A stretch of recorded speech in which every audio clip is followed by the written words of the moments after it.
You're listening to the Unreasonable Fridays podcast network.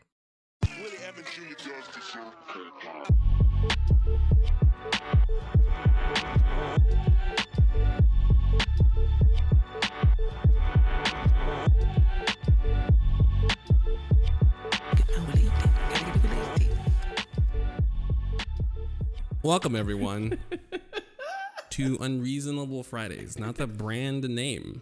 The actual podcast is actually back for the first time in an actual calendar year. It's true. A whole calendar year. It's actually Friday. Oh, shit, it's you. It's me. Hello. Oh, hello. Fancy meeting you here on this podcast. Hi. Fancy meeting you here. You look great. I guess the people would want to know who you are, and just tell them a little about yourself. They might have forgotten. I can't tell. I mean, I can't blame y'all if you forgot who I was. It's been a year. 180,000 years have actually spanned in that time. 180,000 years. So many things have happened. My name is Dacia Mitchell. I used to be on Unreasonable Fridays, and now I'm back on Unreasonable Fridays. Well, we never did the show. I refuse to do the show without you. I would rather have another show and call it something else, but I'm not going. If you're not on the show, we're not doing the show. Oh, this is just going to be a delightful surprise in everybody's podcatcher.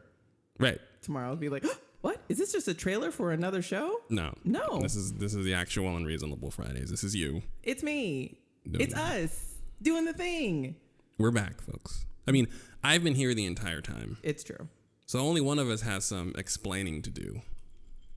Listen, I was in LA. What? I was in LA. What? And by LA, I mean a white flight suburb of Arcadia.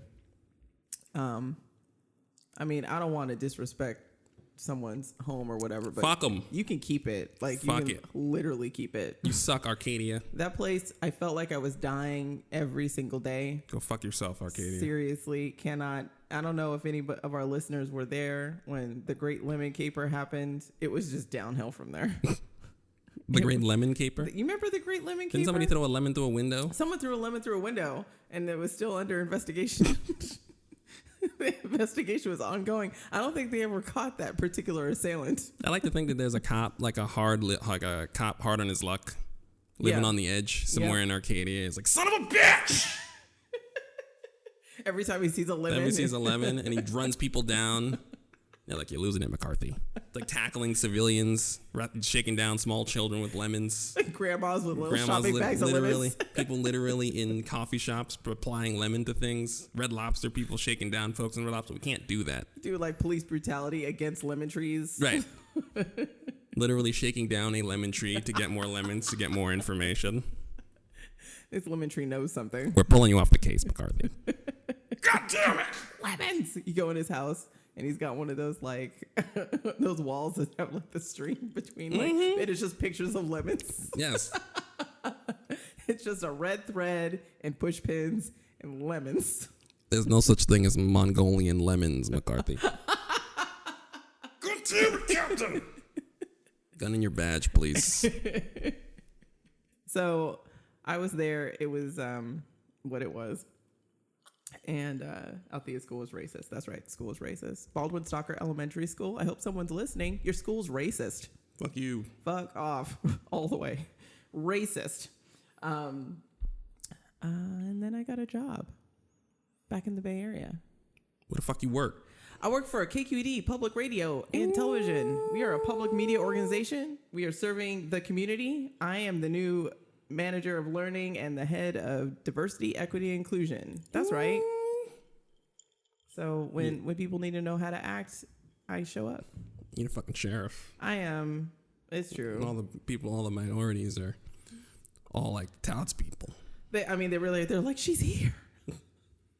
Do they run up to you with problems? Like, do you have one of your coworkers run up to you with like a crying baby and like a bloody dress? Yep, that happened. And actually, I rolled out of town just before I went on vacation, and everyone was presenting me with flowers. It was delightful. That's right.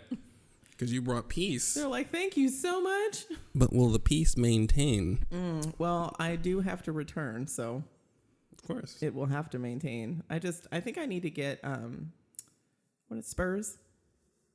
Should I get need some Spurs. Spurs. I need Spurs and a sheriff star. They can just hear me coming. Clink, clink, clink, clink. Like, oh no, quick, everyone look, not racist. She's coming. I need some deputies, though. It's like too much work for just me. Well, yeah. I need, shouldn't diversity, like the diversity people, always be equipped with a diversity team? Yeah, if you're really serious about it. Keep that in mind, Yeah, folks. For sure. That's how it works, though, is that you start with one, and then she's a badass bitch, and then she expands her team. Like, that's what happens. So I'm going to have a deputy, hopefully soon, and then it'll expand to the Magnificent Seven. That's true. This is how the Avengers started. I'm mixing all of my Western metaphors, though, but you get the idea. It's fine. The movies ran together. I don't. Right. They ran together. They did. But the bottom line is, I'm there.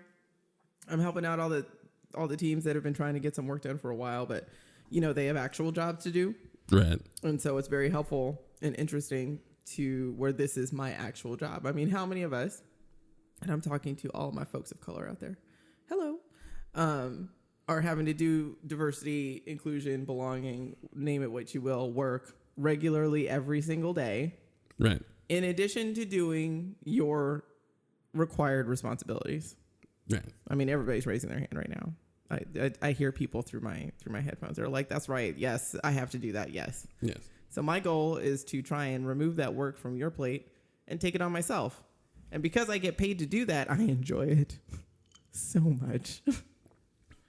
so much. Because I get to do it and I get paid. But yeah, so it's so I've been busy. I've been a little bit busy with that. When you're trying to build a liberation empire within an organization, it can just take up a lot of time. Right. And it's hard work when you're doing it solo. That's right. That's why we've politely given you the space to do that, to achieve Black excellence. I love Black excellence. I love it. But I'm here to help even surpass my own Black excellence by basking in Aaron's glow of Black excellence. There we go. Let's be serious here. That's what's up. What's happening? It's time for a serious talk, though. Oh, no. What's happening? Why? I want to let people know that as a result of all this Black excellence, we might be pumping the brakes on some of the soul-crushing news. Oh. In an effort to, this is across the board. Yeah. In an effort to spare my hosts, I am pumping the brakes on some of the aggressively terrible news that we routinely talk about. As an offshoot of the original podcast that will not be named, we are now walking farther away from it so that we can spare it, because I want the sheriff to come to the podcast as a place of relaxation. I don't want it to be weight. I don't want it to be work. So I'm just letting you guys know. I'm letting you guys know. We will be bringing the news. I actually have an idea about proper news. It's a surprise. Okay. But right now, just don't be surprised if we all go see Birds of Prey or something. And then we talk about Birds of Prey for half an hour and then cut off. I mean, that could happen. Listen, right. A lot of really cool things have happened in the past year. Watchmen happened. That was purely delightful. The greatest show in television history. Yes. Greatest.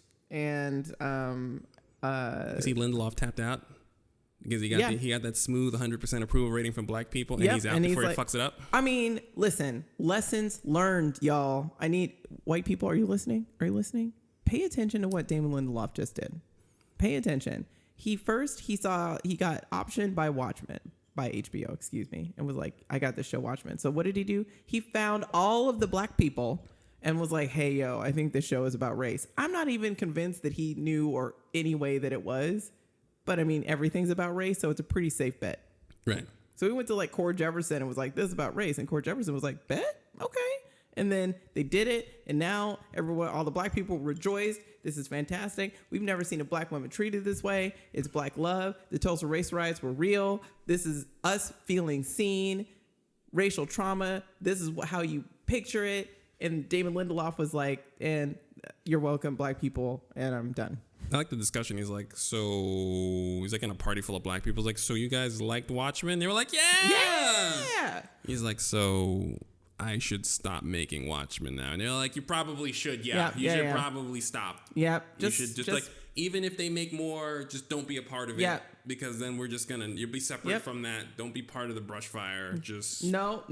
And just like, and someone like carefully slid him like a secret invite with like one of those punch cards, one of those 10 cup punch cards for cookouts. Wrong. It was like, you've got 10. Here you go.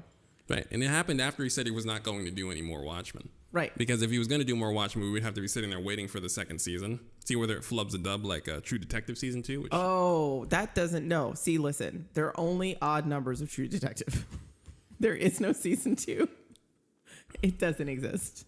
It's not real. My favorite thing about Season 2 of True Detective, if you ever watch it, which you should watch it, Vince Vaughn is a giant man. He's 6'6".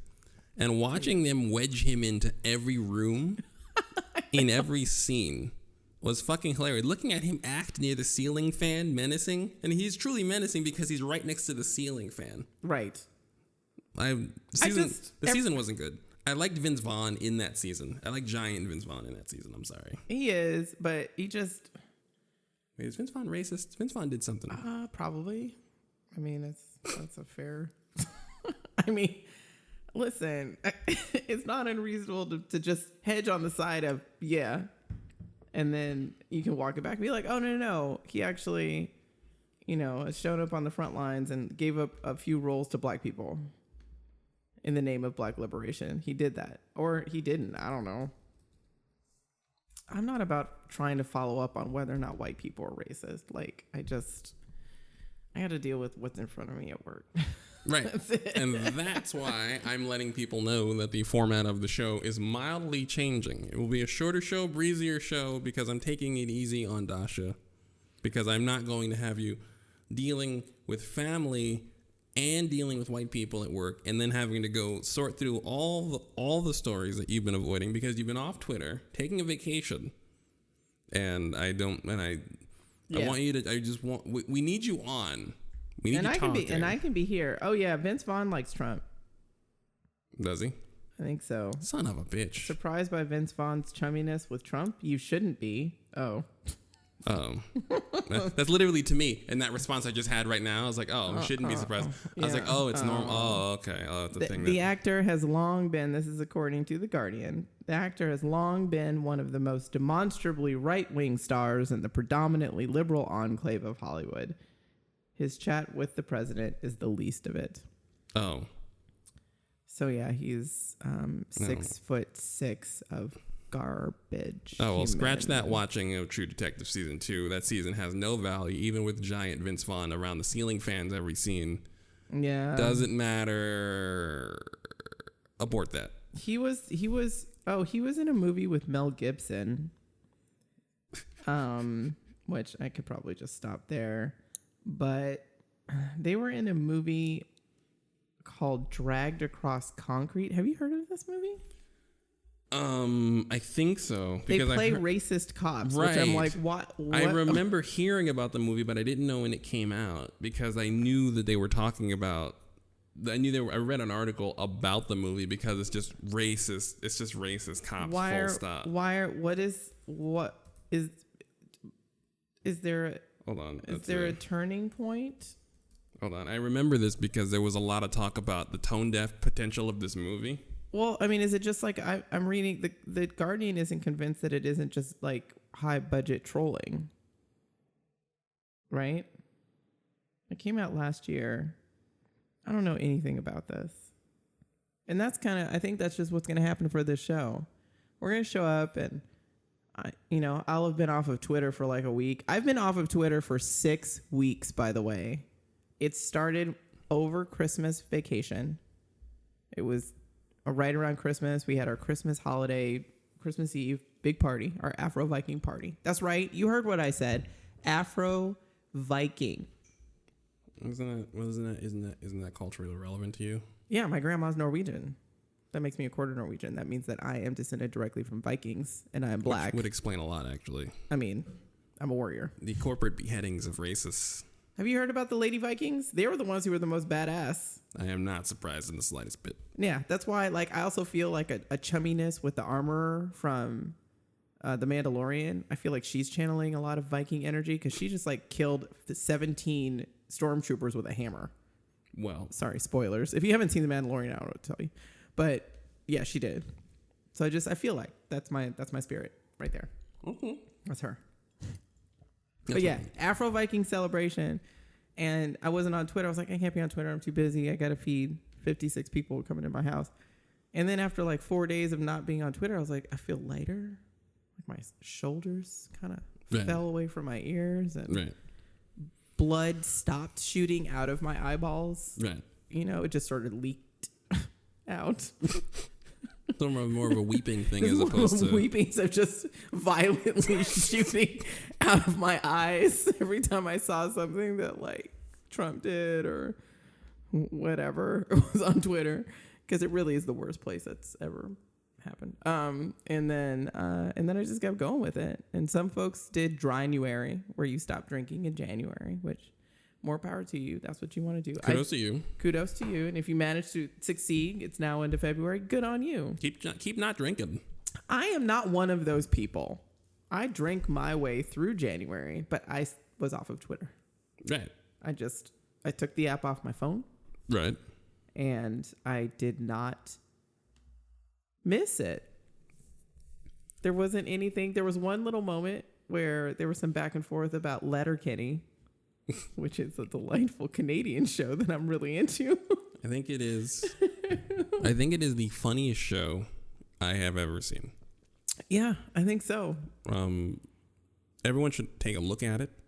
You're not going to understand what's happening, but you will be so intrigued and you will continue to watch it. My favorite thing about the show, and I'll just a little aside, is that I realize comedy now tends to go down a rabbit hole of negativity. Usually, like a lot of jokes are always very cringy because they always tend to brush real close to problematic, right? Or just want to just dive right in the pool. And Letterkenny pumps the brakes in a lot of ways that regular comedies would go forward, right? And it stops itself. And it has a bit about why it's stopping itself. We're not doing this. We're not doing this, and this is why the characters themselves have an issue with it. Because the funniest show I used to enjoy, I used to like Seinfeld. Right. Seinfeld doesn't age well. Jerry is a sociopath. Yeah, if just watch that show and just watch what Jerry Seinfeld is doing. I am not entirely convinced that he wasn't a serial murderer, because every time he would come into his own apartment, he was washing his hands. He was always leaving with like a duffel bag full of things. He totally had a murder kit. He was a serial murderer. It was him.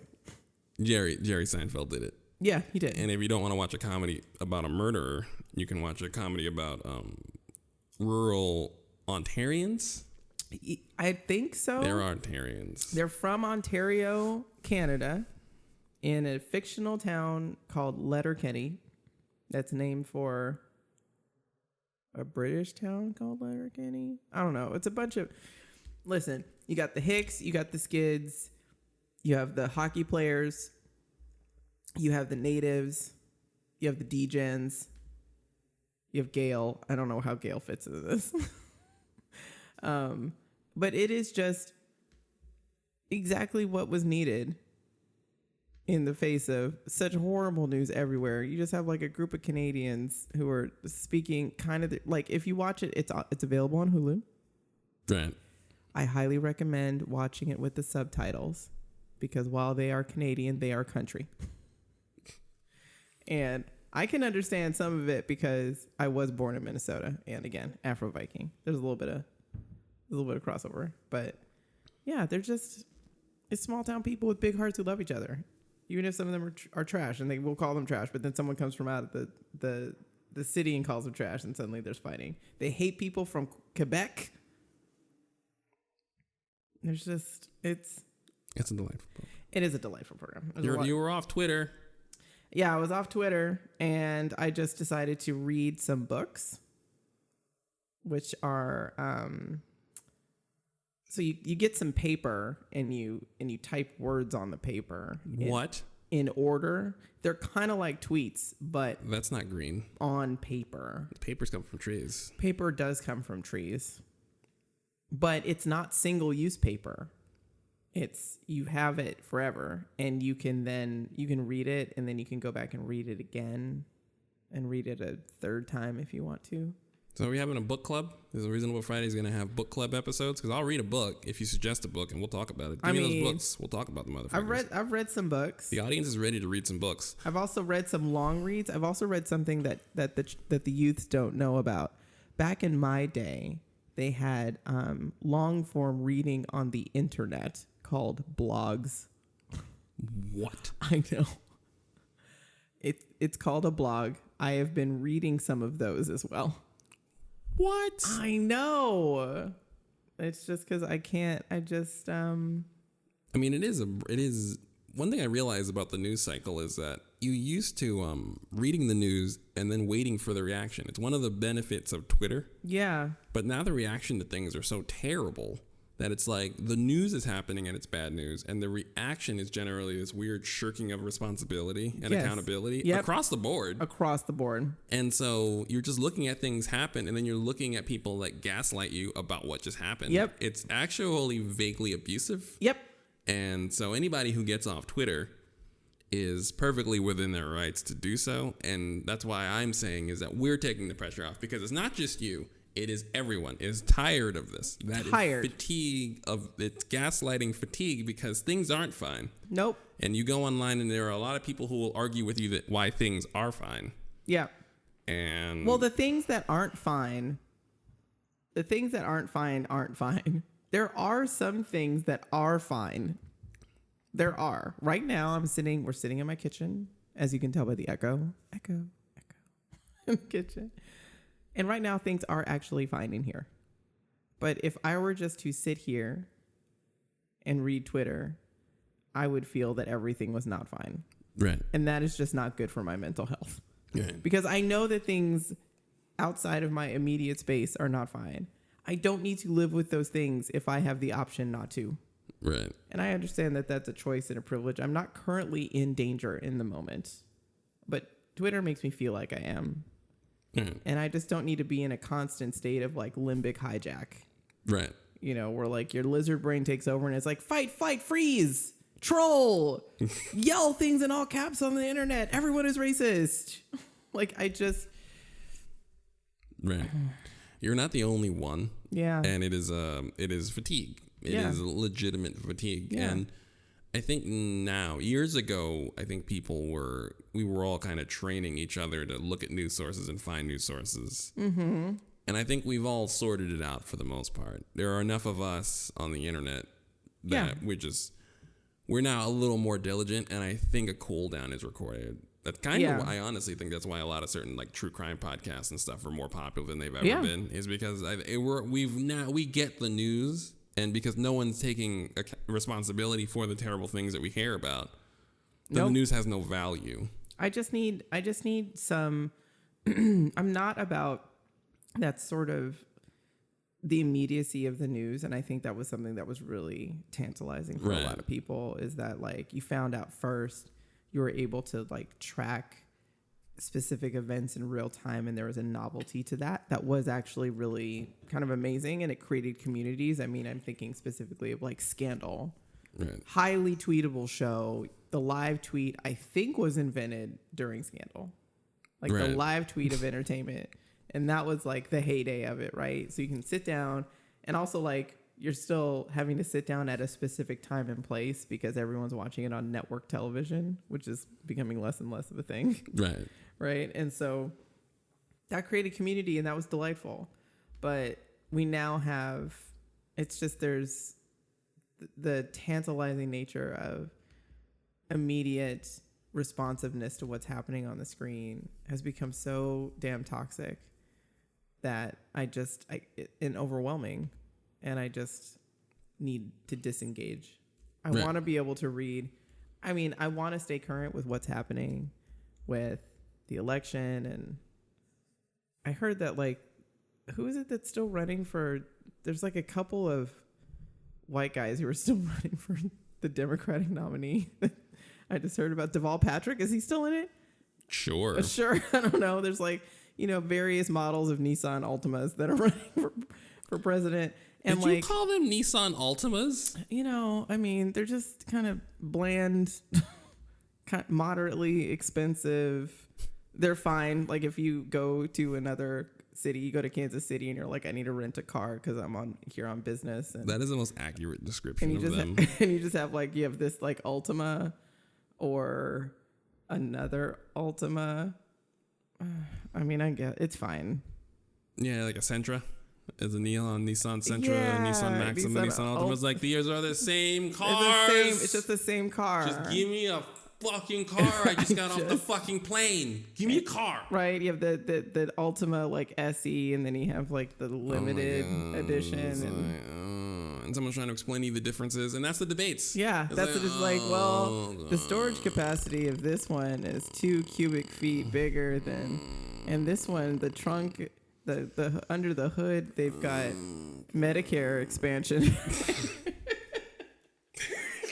and like, I can wait. Because like real talk, I don't need, and maybe this is ignorant, but like I literally do not need to follow what the Democratic candidates are saying. There are some who I like, there's some who I don't like. But when it comes down to it, whichever one of those assholes is the one that's up against Trump, I'm voting for them. It doesn't Absolutely. fucking matter. They're Right. ones that I would like. Yeah, that's great. But me watching them isn't going to change the outcome of Right. where they end up. Me voting will. So I'm going to vote in the primary. Please, yeah. But like watching it isn't going to change it. So whether it's Mayo Pete, I literally Sure. would hold my nose and like stuff an entire Popeyes fried chicken sandwich in my mouth while I was checking the box to feel good about myself. I would. But watching it now and watching just the whole damn mess of the whole thing just doesn't do anything but make me really agitated, and Yeah. that doesn't do anyone. It's one of the reasons why I'm not following it too closely. And Yeah. I'm not putting it on anyone else to follow. Anyone who is just like, who do I vote for that isn't Donald Trump? Right. And that's it. Like, it's funny. For the most important election in the history of our country, it's actually rather simple. Very simple. Like we have Donald Trump or we have this sack of writhing snakes. All right. Cool. All right. Long live President Writhing Snakes. Writhing snakes. Can we put little suits on them? And put little bow ties on it. Pick the biggest one and put a little bow tie on him, and he'll be the one that speaks for the rest of them. I mean, honestly, if it's it's just really about, is this bag of snakes big enough? Because I would love to be able to throw Putin in a bag of snakes and launch it into the sun. I mean, I think that's fair, right? Like, is the bag of snakes big enough to take out a, like, kleptomania, whatever it is, the kleptocracy of fucking Russia? I don't know what's happening over there. By the way, speaking of Russia, did you hear that they have a spy satellite that's spying on one of our satellites? So there was some, I think he's a grad student, and he's following, like, he's writing his dissertation on like inner and outer Earth satellites. I don't know, whatever. And he found this one satellite that was, that just basically took like a hard right turn, the equivalent of an orbital hard right turn, to basically turn around, drop orbit, and come within like surveillance proximity of one of our satellites. And, you know, there was some thought of like, well, maybe it was just like, it's just changing orbit because satellites change orbit quite often, but it did expend a lot of its propellant to do that, which is, you don't want it to do. Right. Like, that's just not, you just don't blow all of your propellant in one day. And it also is, the way that, you know, orbits work is that it's elliptical. So like you go kind of higher out and lower, I don't know, math. And when it's closer to our satellite is when it's within like the solar light, and when it's back in shadow, it's further away. Right. So there's just like all kinds of like, this kid was just like tweeting all of this stuff. And then the Guardian picked it up and was like, what is happening? And no one knows. That's where we are right now, is that like, there's literally nothing we can do about it. And of course you call up Russia and the Russians are like, Well, we do not know anything of any satellites. it's normal. This is what all satellites do. How is your Space Force coming along? We forgot about Space Force. We would like to find out more information about your Space Force. Oh no, Space Space Force. We've played Halo, and we thought that it would be a good idea for you to be in the space with the military and the guns. So yes, but the satellite we know nothing about. Yes, no, we know nothing about that. Yes, all hail Space Force, USA, USA. Oh my god. But yes, so that was a sidebar. But basically, and I heard about that.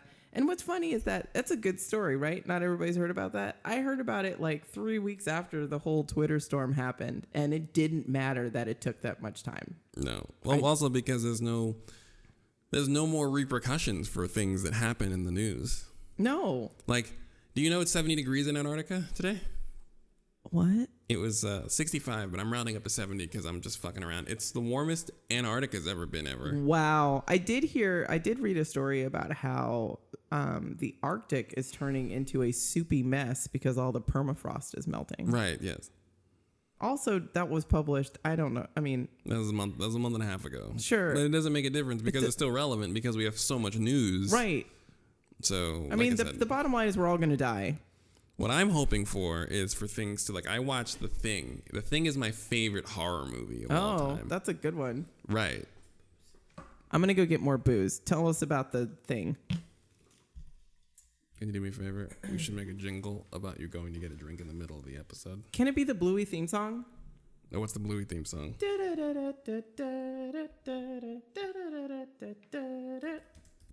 Hope we don't get sued by we are not.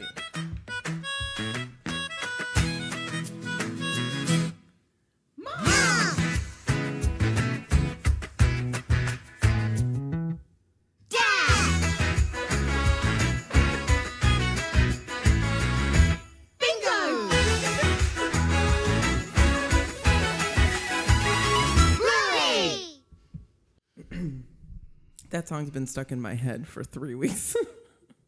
That's fine.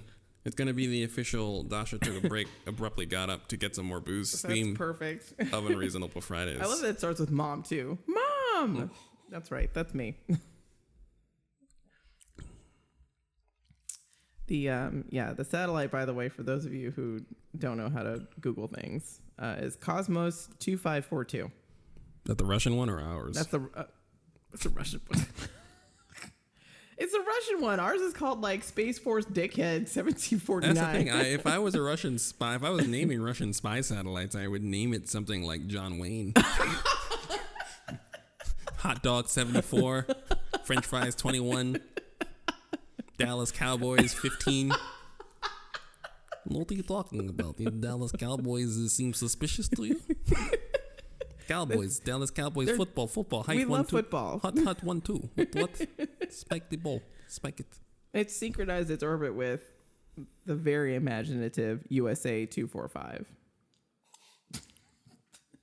So the Russian spy names would be more imaginative than the United States satellite spy names. Yep. Which I'm certain that whoever is responsible for naming it, the post is empty, as most posts in the United States government are. Well, I mean, didn't 17 people get fired today? From where? There was a whole... So Vindman, the I don't know, dedicated State Department guy, was literally escorted out by security from the White House.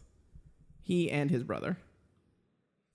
How do I know this? You don't know this. Oh, I know that. That was the guy who was testified. Right? Yeah. They took him out. Yeah, we're doing that mob nonsense. Yeah, it's total mafia right now. So But it doesn't mean anything. No, it doesn't. It just means that all of the folks who were well, it's still democracy is still working. No, no, it is not.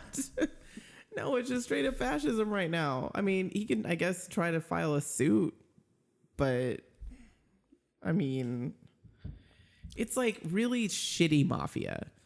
Right. Because nobody's going to get, at least from the United States side, nobody's going to get stabbed and shoved in a trunk of a car somewhere. No. But I mean, if Donald Trump pisses off the Russians enough, someone's going to stab him with an EpiPen of poison. The Russians, his head's going to literally pop in the middle of I cannot imagine State of the Union. if I was a Russian operative that was concerned with this at all, I would never, the work is already done. Yeah. Donald Trump has already damaged America, and this opposition has lost their goddamn minds. Yes. So it's like, it's worked better than you thought, because even the guys who would oppose them are all just strangling each other in their base. So it's like, I mean, I don't think anything's going to happen because Donald Trump is the most important political figure in the history of Russia. Right? So I mean, in Russian history books, there's going to be a whole chapter called Trump. Right. And that's the thing. There's how to overthrow America. Right. So it's like, even if he were to go ahead and try to implicate Russia, even if he were to go ahead and try to turn back around. Yeah. There's nothing you do because the damage has already been done. Already done. Nobody pays Donald Trump any mind. And now Donald Trump what are we going to do? We can't punish him. We're not going to war with anyone now on his dime. We're now just kind of in this weird vortex. We are a Trump hotel. We are a Trump hotel. We are all of America is a Trump hotel. A Trump hotel. That is correct. Right. So like wasn't there an executive order that we have to turn everything into like neoclassical architecture?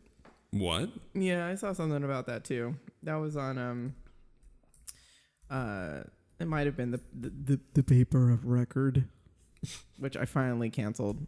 Finally, the New York Times. Yeah, it took so long. I was so sick of their shit. They love racists there. They love them there. And I had this whole ass conversation with someone. You know, they have like their little chat bot window, and I said, listen, I've been trying to cancel for like 3 years now. And I mean, you win sometimes where like I say I want to cancel and you say, please don't go. And I say, well, just cancel. And they're like, okay, it's canceled. And then I get charged the next month. Like, I don't appreciate that. But then I get busy and then a year goes by and I'm still, and I then like something happens like 1619 where I'm like, cool, I'm going to read this whole thing. It just, finally I got to a breaking point where I was like, I'm done. So I talked to their customer service chatbot. I think it was a person. I don't know. And, you know, they're like, can I ask why you're leaving? And I was like, because you privilege racism above and beyond for clicks. Is that my theme song? Are you telling me I need to get a drink? I mean, I'm going to get a drink. Here, I'm going to pour a little bit. Booze.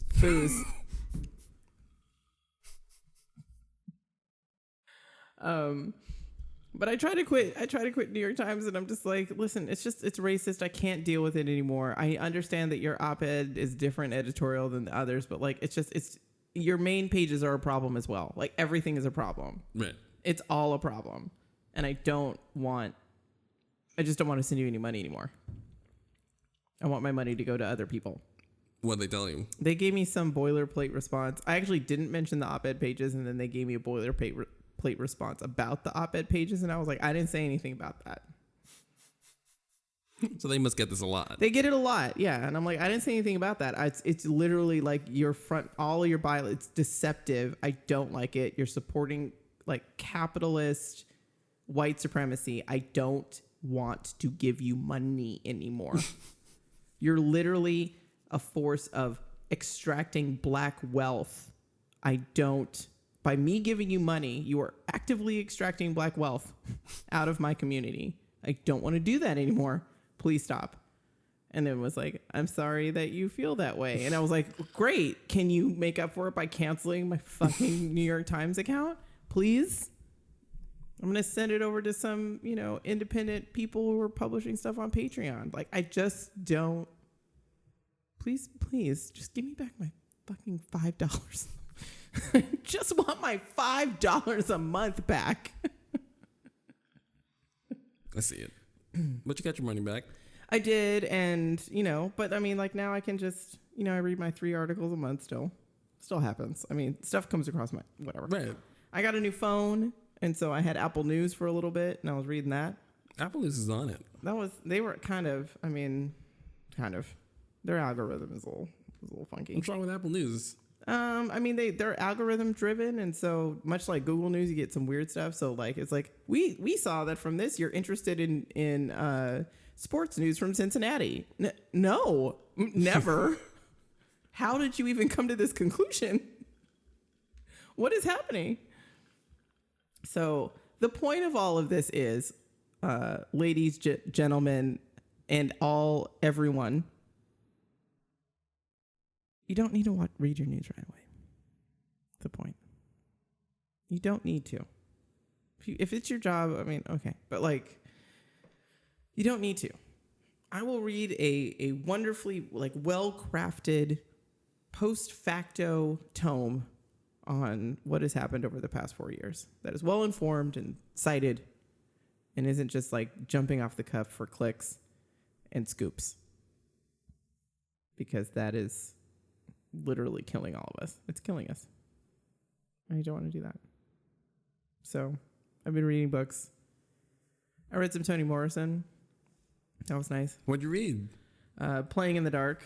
Read that shit. Yeah, Playing in the Dark is great. It's Playing in the Dark. It's a nonfiction story about blackness and whiteness in literature. It's great. It's everything. Read that. For a while, it looked like we were about to go, or are we at war? We're not at war. Yeah. I mean, we're always at war.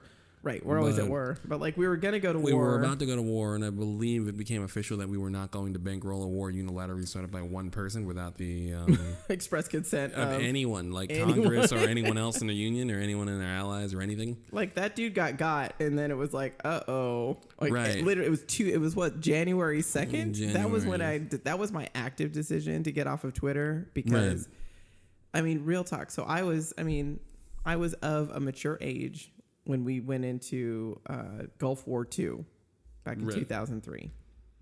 I marched the streets. I did the things. And we went to war and have been at war ever since, and it was awful.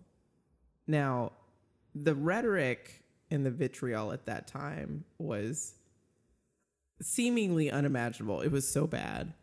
And we didn't even have Twitter then. So the thought of going through that again, but with Twitter... Right.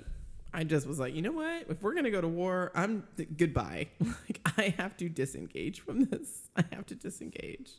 I mean, Donald Trump tried to start a war to disrupt from his impeachment trial, not understanding full well that nobody in Congress was going to convict him because they were all actively like, it doesn't really matter what he did. We're going to acquit him. But he's kind of he's wild.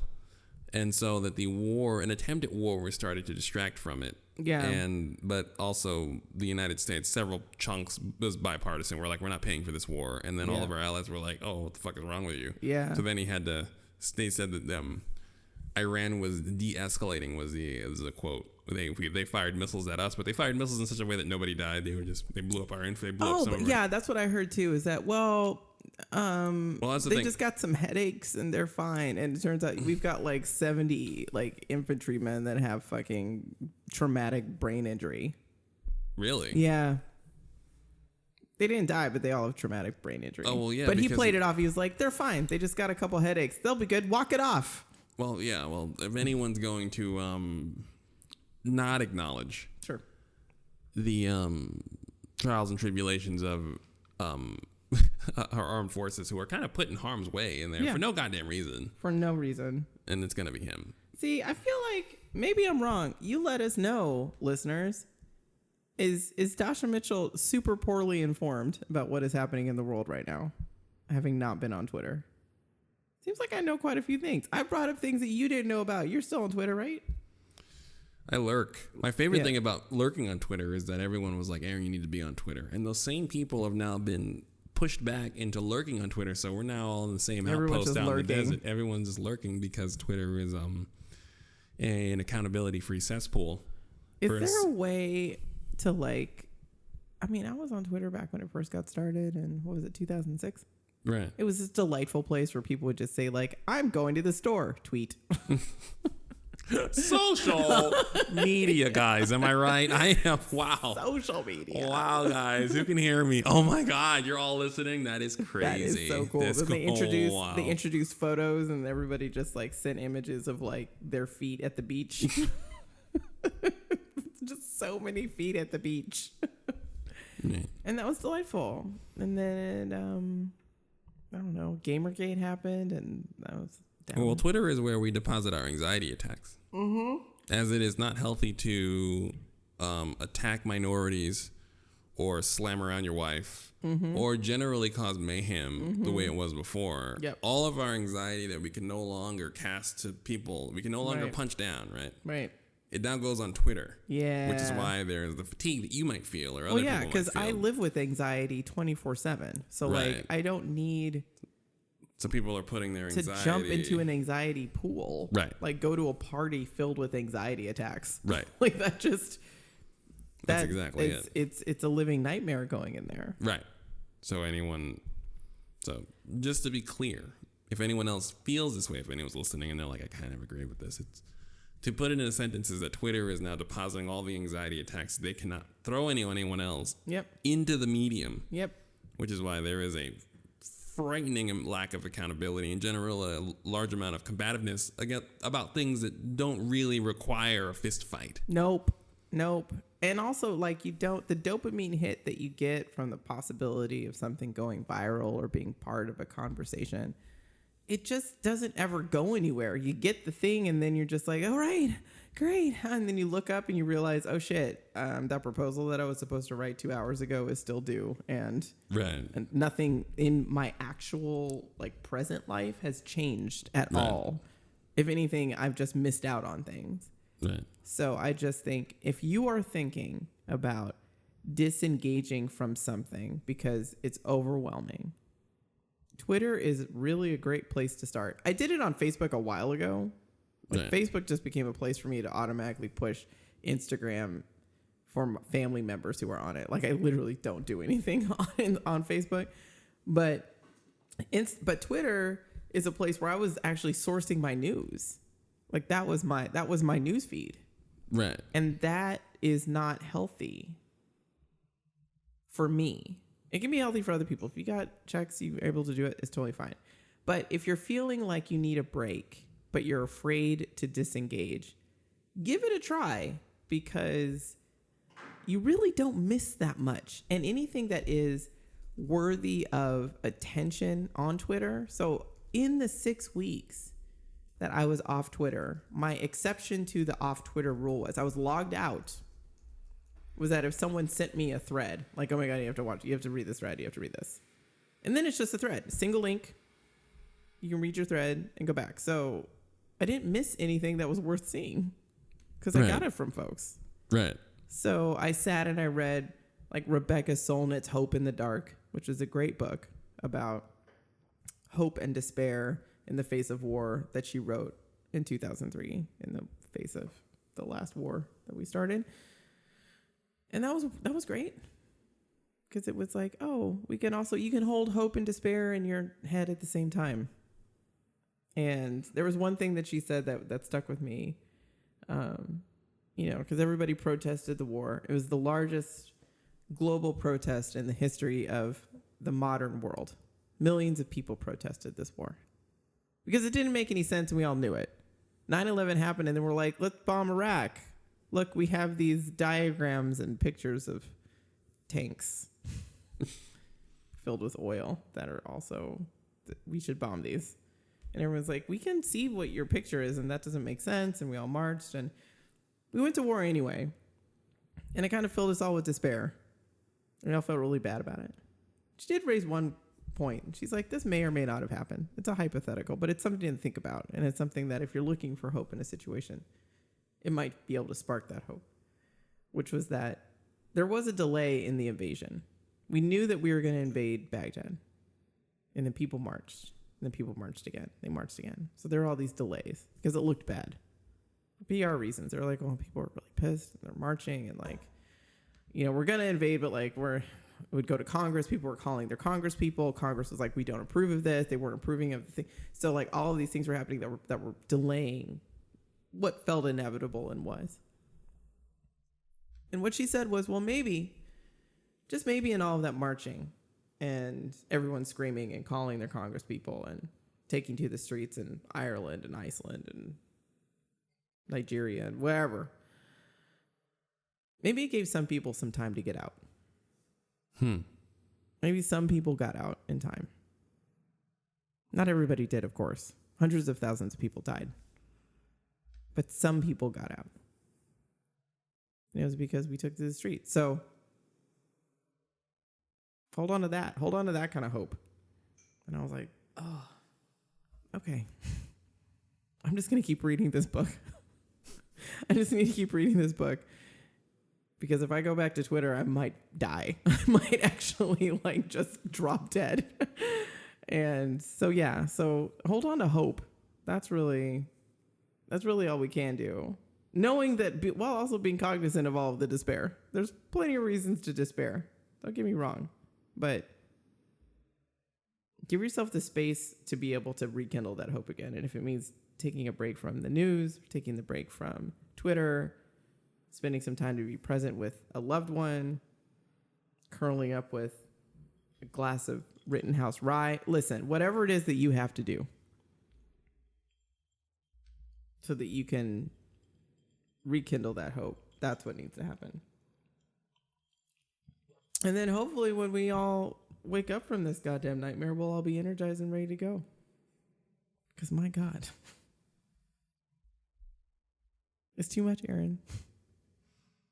It's a lot happening. Yeah. And it's all just going to keep happening. So you don't need to absorb it all. You just don't. Don't be human sponges of despair and anxiety and Trump. No, just don't. Just, because I also think that there's a certain toxicity that comes out of this too, where like, you know, having, you know, dreams about like kneecapping Stephen Miller on the street. I mean, it's a delightful image, but really that doesn't do anything for your spirit. It just doesn't. Just as much as it's like, I would rather just take the energy of imagining kneecapping Stephen Miller and putting it into something else. You're right. You know, because like, it's funny. It's a good tweet, right? It's a thing that you could, and then that's it. And then nothing happens. He's still doing terrible things. You're right. Imagining kneecapping him doesn't do anything. It's true. Yeah. So just, you gotta like, you know. So a little break would give people a little bit of perspective so they could take action. Because I find that there's a lot of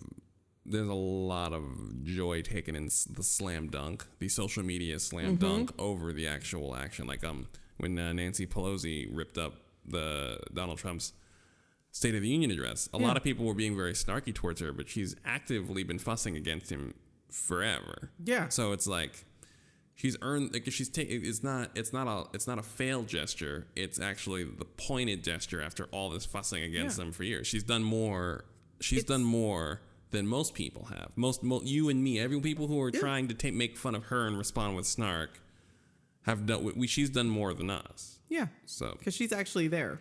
Right. And she's tangibly fighting in a way that the point is that she's tearing up the State of the Union as an accent to lots of actions that she's taken in trying to unsettle the president, who is actively being defended by his entire party. Correct. Except for big shooter Mitt Romney. Oh, big shooter. Big shooter Mitt Romney. Listen, I like the moment that I started to feel like kind of like, oh, he's actually, listen, that man did some trash, garbage, terrible things in his life. Mitt Romney. He's terrible. He's just like getting close to death. That's all that's happening. He's like, I'm getting close to death, and I'm worried that like I'm going to go out as a footnote. So the conservative person that stands up against Trump, even if they lose, will go down as a hero. Yeah. For lots of people. Once we're done with this, they will go down. So the legend of big shooter Mitt Romney began this week. It did. They're going to write songs about him. They're going to negate all the other shit that he did. Yep. Because he's white. You remember he had a dog in a cage strapped to the roof of his car, and he went on a cross-country road trip. What kind of fucking sociopath? Wait, what? You don't remember that? No. Yeah. I only remember big shooter Mitt Romney from Tuesday. No, they like took the family dog and put him in one of those like the carriers and then strapped it to the roof of the car and then went on a cross-country trip with the dog up in the fucking on the roof of the car. Did the dog survive? Yeah, but like, why would?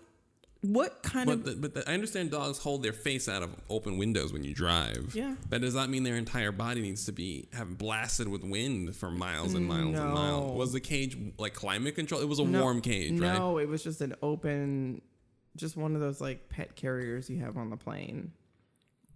In 1983, Mitt Romney drove 12 hours with his dog on top of the car in a windshield-equipped carrier. Windshield equipped. It had a windshield. There you go. I'm sorry. That's just nope.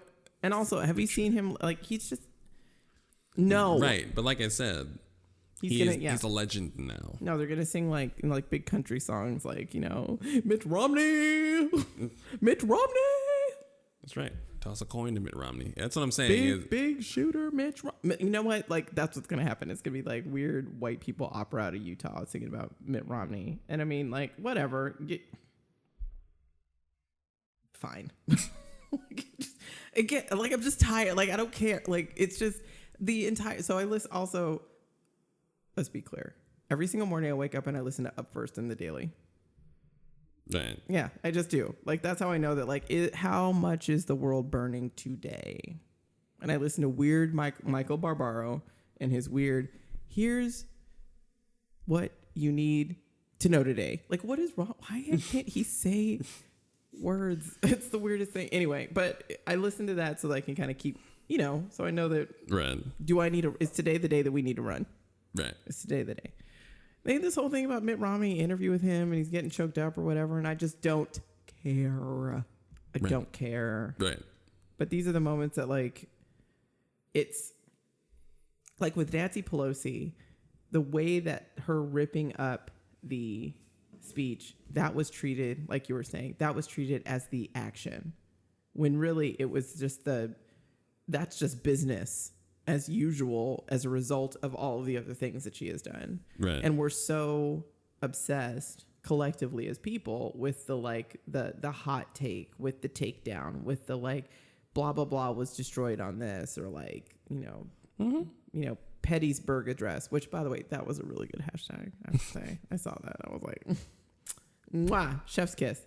But again, with that, it's like, I also could go the rest of my life not knowing the hashtag Pettysburg address and probably be a better person for it. Like, it just doesn't, it just doesn't really matter.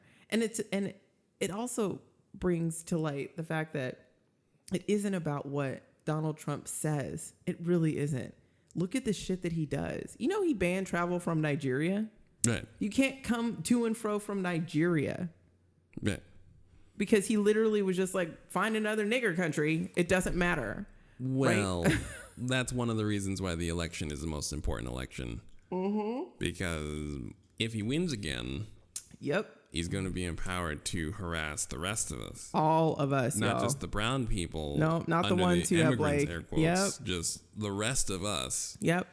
He's going to find some, like, Stephen Miller is going to literally dig up some ancient, we're about to have some Negro curfew shit. Yeah, like Negro curfew, or like, actually they are all supposed to go back to Africa. We just, like, kind of ignored this one little statute that we never amended. Like, that's what's going to happen. So, like, look at the actions of these people, not just, and the thing is, Twitter is obsessed with all of his words because he tweets a lot.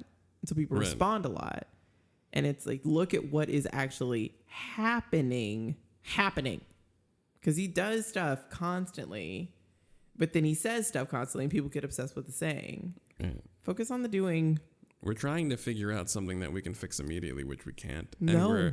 And we're in a position where a handful of Americans are responsible for the future of America, and I think it's fucking with people. Yeah. Like, it's one of those things where this election is so important. Yep. That I think it's weighing on people, and they're acting adversely under the responsibility. Because usually we treat voting very lightly. We do, as a country. We do. We don't take it seriously. We don't take it nearly as seriously. And this is the first time where treating voting lightly has truly backfired. Yeah. All those people who vote for Jill Stein. Right. I mean, seriously. Right. I'm sorry. I don't care who it is that's listening right now, that you may love me and love Aaron and love the show and feel like you're super woke and everything's great. But if you voted for Jill Stein, seriously, walk outside, jump into traffic. It was a joke to you. It was a joke to you. And it's not fucking funny because look where we are. Like, I want to vote no. Right. And also, where is she now? Right. So that's what I mean, is we're now dealing with the weight of an important American event where American citizens don't seem to be ready for the weight. Like, real talk, we should just all be like, who is the Democratic candidate? We shouldn't have a group of people who are like, say, if Bernie Sanders doesn't win, then we're not going to vote. There should not be seriously. Slap yourself. Now, if I'll you're say thinking this. that, slap yourself. I'll say this. I do think it is I think it's very much a Twitter thing because Twitter is a unique echo chamber that is not representative of most of America. Most of America is probably going to vote for Joe Biden. Full stop. Yep. Bring in Uncle Joe. Yep. So I mean, he lost Iowa, but that's just because it's Iowa. And also Iowa, God knows what was happening there. Seriously, y'all wanted to use an app for the first time? As a citizen, Y'all. as a member of the Bay Area, I totally understand streamlining without any proper support or stress testing of the servers. I've seen it happen. We're where it happens. Adam Newman from WeWork came in and was like, I've got an idea, guys. Let's use an app. It's too soon. It's the we generation. It's too soon. But yes, we do have a large chunk of people who are acting out because of the sheer responsibility of this decision. So I see it. But also the decision is super easy. Listen. Right. If you voted for Jill Stein, who's now just like flying into space with Marianne Williamson smoking a joint, talking about fucking Thelma and Louise surrounded by crystals driving off a cliff. Crystals and sparkles. Right. Except when they drive off the cliff, they just literally fly away. God bless those white women. Those weird, strange witchy white women. Talking about who knows what. Right. But like, it really is like the right thing or the wrong thing. Like, just, it's not. And I think we're overthinking it, and it's bothering. Like the simplicity of the decision. Simple decisions create. You ever ask someone to make a yes or no answer to things? It's the worst. Right. They will melt down in front of you. They will become a puddle in front of you if you ask them for a yes or no answer for certain things that are yes or no questions. I have seen it happen, and I don't understand it because all I ever want in life is for someone to just yes or no. Right. And I can just be like, yes. Right. And we are facing the greatest yes or no question in the history of America. Yeah. And people are melting down in the face of it. They're trying to overthink it. Seriously. And watching that is not pleasant. So I mean, I swear to God, John McCain's going to win because people are so fucked up. They don't know what to do. John McCain for president. John McCain for president, folks. But yeah. Yeah, it's a matter of, it really is like, if by some weird miracle, like a plane crashes and Andrew Yang is the only candidate left with his jokey, non-serious ass, like I just cannot with him. But if it's him and Donald Trump, of course, what are we even, why is this even a topic of conversation? Of course that's what's going to happen. So just like, everyone just wait till, either it's Andrew Yang or what was the joke that I heard about Amy Klobuchar? She's full of vigor and she'll throw a binder full of big ideas at you. Like, whatever. Like, the woman eats salads with combs. I don't care. It's not Donald Trump. Right. The answer is easy, everybody. Just vote. Just get out and vote. That's all. That is to say, just vote for people. Don't overthink it. Please watch The Mandalorian. Watch The Mandalorian. Please read lots of books. Watch The Watchmen. Check out Letterkenny. Watch Letterkenny. Go see Birds of Prey. I'm going to see Birds of Prey at some point next week. We're going to see Birds of Prey. I mean, why not? DC movies are producing movies pretty decent lately, right? And Joaquin Phoenix was like, we don't make this place welcoming for black folks. I'm complicit. I'm not doing everything I can do. Oh, he had a moment. Yeah. He fell in love with a black lady. He read a book. And then he's got a crush on a black lady somewhere. Listen. And he's just like, oh no. Listen. However it goes down is how it goes down. Yep. The Joker was like, listen, we need to make this place more welcoming for black people, like I said. But then he just did a movie about like a white sociopath. Like what? Okay. He had a late night conversation with somebody. White people have a complex journey. They do. Very complex journey. I mean, it's my job to help guide them along the way. Right.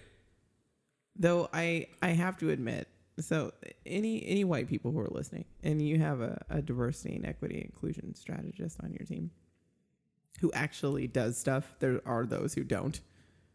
They just sort of sit in an office and they don't actually do anything. But the one that makes people feel uncomfortable. Those you white people that have DEI people who make you feel uncomfortable. it is actually true that my source of energy is white tears. It takes everything in my power to not jump across my desk and grab your face and just start licking it like a vampire. And we all share in this. Because white tears are delicious. And they give me power. The more you cry, the more powerful I become.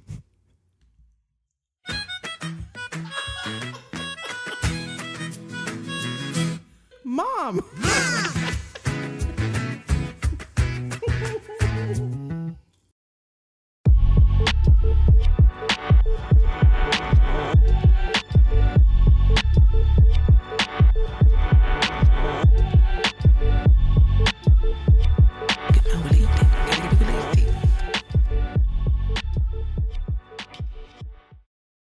Enjoy what you heard?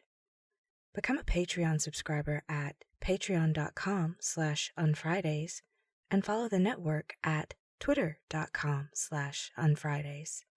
Help us to take over the airwaves and destroy centuries of misinformation perpetuated by colonizer propaganda. Or, buy us a coffee and a few video games.